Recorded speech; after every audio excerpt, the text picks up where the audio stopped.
Hello guys, welcome back to my channel. నమస్తే, నా పేరు సింధు. సో ఈ రోజు అయితే డబుల్ ఎలిమినేషన్ పెట్టారనమాట. ఇదైతే నిజంగానే షాకింగ్. ఎందుకంటే పోయిన వీకే కదా మనకి డబుల్ ఎలిమినేషన్ పెట్టారు. మళ్ళీ ఈ వీక్ కూడా డబుల్ ఎలిమినేషన్ పెడతారని నేనైతే ఎక్స్పెక్ట్ చేయలేదు.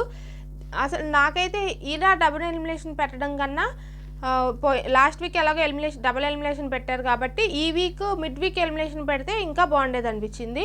ఎందుకంటే అయ్యో ఎవరు వెళ్తారు అని చాలా క్యూరియస్గా ఉండేది. లాస్ట్ వీక్ ఇద్దరిని, ఈ వీక్ ఇద్దరిని, మొత్తం 4 మెంబర్స్ని లాస్ట్ వీక్స్లోనే ఎలిమినేట్ చేసేయడం మరీ అంత కిక్ ఏమి రాలేదు నాకు. మిడ్ వీక్ అయితే ఇంకా బాగుండేది అనిపించింది నాకు. బట్ అది బిగ్ బాస్ డెసిషన్, ట్విస్ట్లు అన్నారు కాబట్టి ఇది ఒక ట్విస్ట్ అనుకోవచ్చు మనం.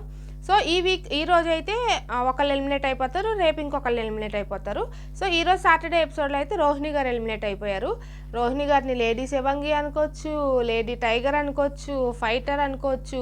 అసలు మనం ఎన్ని మంచి పేర్లని రోహిణి గారికి పెట్టుకోవచ్చు. తన చుట్టుపక్కల ఉన్న వాళ్ళు తను ఎన్ని మాటలు అన్నా సరే, పృథ్వీ కానీ విష్ణుప్రియ కానీ వీళ్ళు అసలు ఆడలేవు, నువ్వు చేయలేవు, నీ వల్ల ఏమైద్ది అన్నట్టు మాట్లాడినా, నువ్వు జీరోవి, నీలో అసలు ఫైరే లేదు అన్న వాళ్ళతోనే నువ్వు లేడీ ఫైటరు, నువ్వు మా అందరికి ఇన్స్పిరేషన్, నువ్వు శివంగి అని చెప్పి అందరూ మెచ్చుకున్నారు. పృథ్వీతోనే అది గేమ్ ఆడి గెలుచుకుని, సో ఇలా చాలా మంచి జర్నీ అనమాట రోహిణి గారిది. సో మరి ఇంత బాగా ఆడిన రోహిణి గారు ఎందుకు ఎలిమినేట్ అయిపోయారు? ఏమీ లేదండి, అదంతా కూడా రోహిణి గారి చేతిలోనే ఉంది. ఎందుకంటే ఇప్పుడు దాకా నామినేషన్స్లోకి రాలేదు కాబట్టి.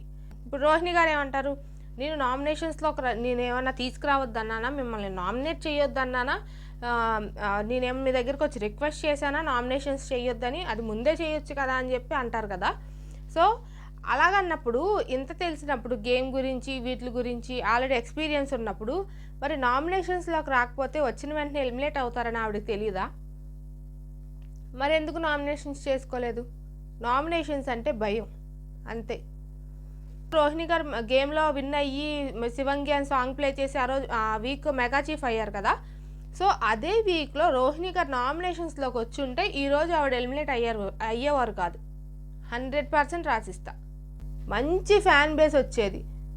తన్ని అవమానించిన వాళ్ళతోనే అసలు తను మంచి అనిపించుకుని వాళ్ళతో ఫైట్ చేసి విన్ అవ్వడం, ఇదంతా ఒక్క రేంజ్లో ఉంది. అప్పుడు ఆ టైంలో నామినేషన్స్లోకి కనుక వచ్చి ఉంటే ఈరోజు టాప్ 5 పక్కా ఉండేవాళ్ళు. ఆవిడ డిజర్వ్, 100% డిజర్వ్ టాప్ 5లో ఉండడానికి. నిజంగా రోహిణి గారు నామినేషన్స్కి భయపడ్డారు కాబట్టి రాలేదు. నిజంగా నామినేషన్స్కి భయపడలేదంటే అవినాష్కో, టేస్టీ తేజకో చెప్పి ఒకసారి నన్ను నామినేషన్స్ తీసుకురండి ఈ వీక్ అంటే వాళ్ళు తీసుకురారా? వాళ్ళు నామినేషన్స్ చేస్తారు కదా. సో ఇది నేను ఫస్ట్ నుంచి చెప్తున్నాను, నేను చెప్పింది కూడా అదే. నామినేషన్స్లోకి వస్తేనే హౌస్లో ఉన్నదానికి ఒక యూజ్ ఉండిద్ది. సో ఇప్పుడు మిగిలిన వాళ్ళతో పోల్చుకుంటే రోహిణి గారు నామినేషన్స్లోకి రాకుండానే ఇన్ని రోజులు హౌస్లో ఉన్నారు. సో అది అస్సలు కరెక్ట్ కాదు. ఎందుకంటే బిగ్ బాస్ అంటేనే మిగిలిన గేమ్స్ నువ్వు విన్ అయ్యావా, నువ్వు మెగా చీఫ్ అయ్యావా, నువ్వు సూపర్గా ఆడావా గేమ్స్, నువ్వు ఎన్నైనా చేయని, నామినేషన్లో గట్టిగా మాట్లాడావా, నువ్వు ఎన్నైనా చేయని, ఇదంతా ఒక లెక్క అయితే ఆ నామినేషన్స్లోకి వచ్చి ఆడియన్స్లోకి వెళ్ళడం అనేది దీనికి 100 రెట్లు. బిగ్ బాస్ హౌస్ అంటేనే ఆడియన్స్ ఓట్స్ అంటేనే బిగ్ బాస్ హౌస్. సో ఇది అసలైంది, ఇది మెయిన్ గేమ్ అంటే. మిగిలిన గేమ్లన్నీ పక్కన పెట్టండి, లోపల ఆడే గేమ్స్, బయట మన జనాలు మనల్ని ఎంత ఇష్టపడుతున్నారు అనేది Bigg Boss house. Nikhil nominate చేశాడు కాబట్టి ఇంకా కంపల్సరీ నామినేషన్లోకి వచ్చారు. ఇలా వచ్చారు, అలా ఎలిమినేట్ అయిపోయారు. సో ఇది ముందు నుంచి ఉంటే బాగుండేది కదా, జనాల్లోకి వెళ్ళి వాళ్ళకి ఓట్స్ వేయడం అలవాటు అయ్యేది కదా. సో సడన్గా అంతమంది నామినేషన్లోకి వచ్చేటప్పటికి ఇప్పుడే ఫస్ట్ టైం నామినేషన్లో వచ్చారు. సో ఎవరు ఈవిని అంత కన్సిడర్ చేయరు. నాగార్జున సార్ అందరికీ చెప్తారు కదా, డబుల్ ఎలిమినేషన్ అనగానే అవినాష్ ఫేస్ చూసి పక్కన ఇలా టచ్ చేసి నేను వెళ్ళిపోతాను అన్నట్టే చెప్పారు అనమాట. సో ఆవిడే ఫిక్స్ అయిపోయారు ఈరోజు ఎలిమినేట్ అయిపోతానని. సో కానీ బిగ్ బాస్ హౌస్లో రోహిణి గారి జర్నీ అంటే అసలు ఎక్కడ మర్చిపోలేదు అనమాట. రోహిణి గారు బిగ్ బాస్ హౌస్లో గేమ్స్ బాగా ఆడారు, తన్ని మెగా చీఫ్ అయ్యారు. అలాగే ఎవరైనా గేమ్లో ఫౌల్ గేమ్ ఆడినా సరే వాళ్ళ టీం అయినా సరే మళ్ళీ వాళ్ళకే చెప్పేవాళ్ళు మీరు రాంగ్ ఆడారని. అలాగే ఎక్కడైనా తప్పు జరిగిన వెంటనే రియాక్ట్ అయ్యేవాళ్ళు. సో ఇలా మంచి లక్షణాలు చాలా ఉన్నాయి. కొన్ని మనకి వాళ్ళు ఒప్పుకోకపోయినా గ్రూప్ గేమ్ కూడా ఆడారు వీళ్ళు. సో దానివల్ల వీళ్ళు సేఫ్గా ఉండాలి అలా అని అనుకుని ఆడారు తప్ప, సో పక్కన వాళ్ళని ఏదో చేసేద్దాం, వాళ్ళని ఏదో ముంచేద్దాం అన్న ప్లాన్తో మాత్రం ఎప్పుడూ బిహేవ్ చేయలేదు. సో చాలా ఎంటర్టైన్మెంట్ చేశారు అవినాష్ రోహిణి కలిసి. అసలు ఎన్ని మెమరీస్ ఉన్నాయో వీళ్ళిద్దరి అయితే అసలు లెక్కలేదు. అసలు నిజంగా ఈ సీజను అసలు సెకండ్ హాఫ్ అంటే అదే వైల్డ్ కార్డ్ ఎంట్రీస్ వచ్చిన దగ్గర నుంచి కొంచెం బిగ్ బాస్ అనేది కొంచెం హైలైట్ అవడానికి కారణమే అవినాష్ అండ్ రోహిణి అనమాట. సో ఇంకేం చేస్తాం, అలా అయిపోయింది. రోహిణి గారు అయితే ఎలిమినేట్ అయిపోయారు. So all the best Rohini గారు, మీకు ఫ్యూచర్లో మంచి మంచి ప్రాజెక్ట్స్ రావాలని కోరుకుంటున్నాను. సో నెక్స్ట్ రిగ్రెట్స్ ఎవరెవరు ఫీల్ అవుతారని. సో ప్రేరణ ఏమైందంటే ఆ వీక్ మెగా చీఫ్గా చేసి రంబోలో చేసింది కదా అదని చెప్పింది. నబీల్ ఏమో అదే సిక్స్త్ వీక్ 9th వీక్లో అదే అవినాష్ మెగా చీఫ్ అయ్యాడు కదా, అప్పుడు గివప్ ఇవ్వకుండా ఉండాల్సిందని చెప్పాడు. అవినాష్ ఏమో మొన్న 11th వీక్లో అది విష్ణుప్రియ రోహిణి కొట్టుకున్నారు కదా, ఆ ఫైటింగ్లో నేను స్టాండ్ తీసుకోలేదని దానికి రిగ్రెట్ ఫీల్ అయ్యాడు. విష్ణుప్రియ అంటే 6th 7th 8th 9th 10th week అయితే రిగ్రెట్ ఫీల్ అయిందంట. కానీ అది కాదు, విష్ణుప్రియ ఫస్ట్ వీక్ నుంచి ఇప్పుడు దాకా లాస్ట్ వీక్ వరకు రిగ్రెట్ ఫీల్ అవుతానే ఉండాలి.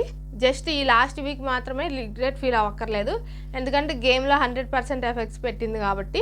సో మిగిలిన వీక్స్ అన్ని రిగ్రెట్ వీక్సే దాంట్లో నో డౌట్ అనమాట. సో తనలో ఆడగలిగిన కెపాసిటీ ఉంది కూడా ఆడదు విష్ణుప్రియ, అదే వచ్చింది. తన కోసం తను స్టాండ్ తీసుకోవాల్సిన టైం వచ్చినా సరే తీసుకోదు, లైట్ తీసుకునిద్ది, అసలు ఏదో ఇంట్రెస్ట్ లేనట్టు బిహేవ్ చేసిద్ది. పృథ్వీ మీద ఉన్న ఇంట్రెస్ట్ మిగిలిన గేమ్స్ మీద పెట్టకపోయాయి. అక్కడ పృథ్వీకి మైనస్ అయిపోయాయి, ఇక్కడ విష్ణుప్రియకి మైనస్ అయిపోయాయి. దానివల్ల రేపొద్దున హౌస్లోంచి వదిలి వెళ్ళిపోయాయి. ఇదైతే జరిగిద్ది. రేపొద్దున అయితే విష్ణుప్రియ ఎలిమినేట్ అయిపోద్ది అంటున్నారు. సో చూద్దాం. 9th వీక్ అయితే రిగ్రెట్ ఫీల్ అయిందనమాట. సో ఎందుకంటే 5 మెంబర్స్ని నామినేషన్ చేసింది కదా, సో దాంట్లో అందరినీ ఎలా చేసినా సో లాస్ట్లో నబీల్ని చేయడం మాత్రం నాకు చాలా రిగ్రెట్గా అనిపించింది. అంటే ఎమోషనల్గా ఫీల్ అయ్యి పాయింట్స్ ఉన్నా సరే అవి పెట్టకుండా ఆ టైంలో తర్వాత గుర్తొచ్చినాయి. సో ఎమోషనల్గా ఫీల్ అయ్యి అదొకటి చేశాను. సో దానికి నేను చాలా రిగ్రెట్గా ఫీల్ అవుతున్నానని చెప్పింది. అలాగే పృథ్వీ గురించి మేబీ పృథ్వీ నాతో ఉండకపోతే అని పృథ్వీ గురించి అమ్మ ఇప్పుడు ఫీల్ అవుతుంది విష్ణుప్రియ. పృథ్వీ వెళ్ళిపోయిన 1 వీక్కి అంటే నేను పృథ్వీ వెనకాల పడకుండా ఉండాల్సింది, నేను పృథ్వీ వెనకాల తిరగడం వల్ల పృథ్వీకి మైనస్ అయిపోయిందని చెప్తున్నారు. సో అంటే నాగార్జున సార్ అన్నారు, అంటే నువ్వు జెన్యున్గా ఉన్నాను అంటే జెన్యున్గా లేవా అని అడిగారు అనమాట. సో ఇక్కడ విష్ణుప్రియ జెన్యున్గా ఉన్నాను సార్, దానివల్ల ఏమన్నా పృథ్వీకి మైనస్ అయ్యిందని 1% ఫీల్ అవుతుందంట. చాలా గొప్పదమ్మా Vishnupriya, never before ever after అనమాట. ఫస్ట్ వీక్స్లో ఓటింగ్ ఎంత ఉంది విష్ణుప్రియకి? Top 1 top 2. ఇప్పుడేంటి ఎలిమినేషను. ఆ స్టేజ్ నుంచి ఈ స్టేజ్కి రావడానికి కారణం ఎవరు? విష్ణుప్రియ. సో తర్వాత గౌతమ్ని పిలిచారు. గౌతమ్ ఇక్కడ నిజంగానే డ్రాగ్ చేశాడు అనిపించింది. ఓకే సార్ నా వల్ల తప్పు జరిగింది సారీ అని చెప్పేస్తే అయిపోయేది. సో దానికి నాగార్జున సార్ కూడా ఈసారి ఖచ్చితంగా పట్టుపట్టారనమాట. వీడికి ఇలా చెప్తే అర్థం కాదు, వీడియో ప్లే చేసేయాలి ప్రతిదానికని ఫిక్స్ అయిపోయినట్టున్నారు. గౌతమే డ్రాగ్ చేశాడంటే నాగార్జున సార్ ఇంకా ఎక్కువ డ్రాగ్ చేశారనమాట దీన్ని. సో ఏదో తను చెప్పాడు, ఆ గొడవ అంతా అయిపోయింది.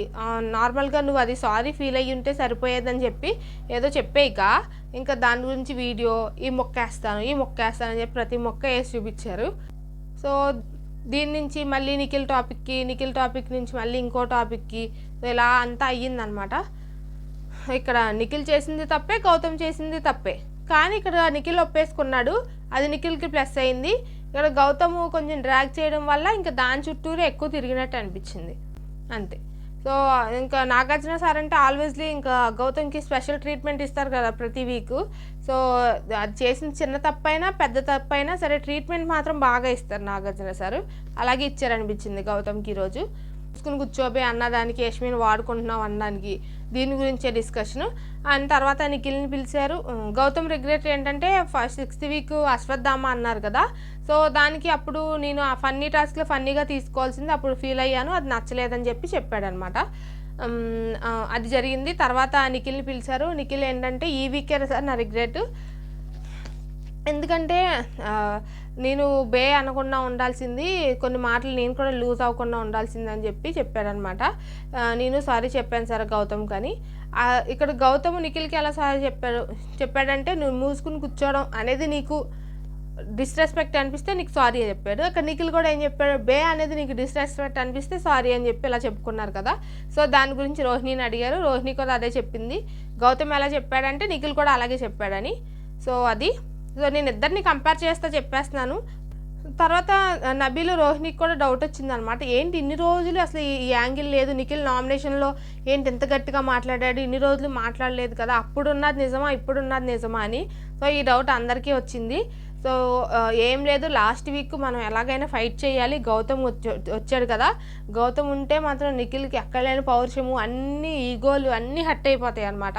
సో అందుకే నామినేషన్లో అంత గట్టిగా మాట్లాడాడు. ఇక్కడ చెప్తున్నాడు అంటే అందరూ మాట్లాడాలి గట్టిగా మాట్లాడాలి, సేఫ్ ఆడకూడదు అంటున్నారని గట్టిగా మాట్లాడాలని చెప్పి నిఖిల్ చెప్తాడు. సో అదనమాట. సో ఫైనల్గా ఇంకా వీళ్ళిద్దరి గురించి డిస్కస్ చేశారు. అప్పుడు గౌతమ్ నిఖిల్కి సారీ చెప్తాడు, నిఖిల్ గౌతమ్కి సారీ చెప్పి హగ్ చేసేసుకుంటారు. సో ఇదైతే ఈరోజు ఎపిసోడ్ అనమాట. చాలా షార్ట్ అండ్ స్వీట్గా చెప్పేశాను. సో మీరేమంటారు, రోహిణి ఎలిమినేషన్ ఫెయిరా అన్ఫెయిరా, మీరేమనుకుంటున్నారు? మీ ఒపీనియన్ కింద కమెంట్ సెక్షన్లో చెప్పండి. అలాగే ప్లీజ్ నా ఛానల్ని సబ్స్క్రైబ్ చేసుకోండి ఫ్రెండ్స్.